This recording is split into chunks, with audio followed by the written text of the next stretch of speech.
Alrighty, thank you, Dan. Not only is it a bit chilly here in Acadiana, but the waters of the Pacific are getting a bit cooler as well, an indication of the start of La Niña. And how will this upcoming La Niña impact our weather here in Acadiana? Storm Track 15 meteorologist Michael Crowley has the answer to tonight's good question.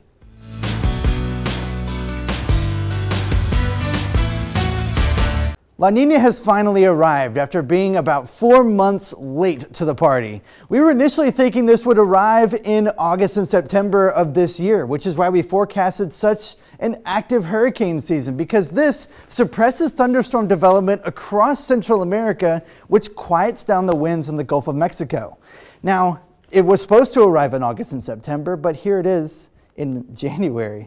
So what does this mean for our forecast? Well, it's a very weak La Niña, which means it's going to have a very weak impact on our weather and precipitation. La Niña is about 4 months late, and it is expected to be a weak cooling trend. That's how we determine how the strength of the La Niña will be.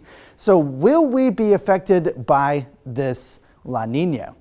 Very unlikely, but there are some ways that we can tell that there is a La Niña moving in.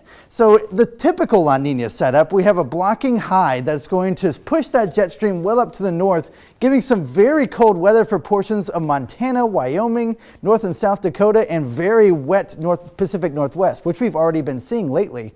Very dry portions of the Rockies, and we get very warm and dry for the south, and some wet conditions for the Ohio River Valley. So that's a typical setup, but we've already seen differences of what we're already tracking. Like we had a very cold week the past few weeks here and some very wet conditions up in the Ohio River Valley. It's just signs are there, but it's not very clear that we have a La Niña.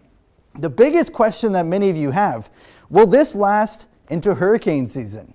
The answer is no. We're likely actually to see this start to lift out and be a neutral pattern by March and April, which is why we're talking about La Niña spring instead of La Niña hurricane season, which is great news for our upcoming hurricane season.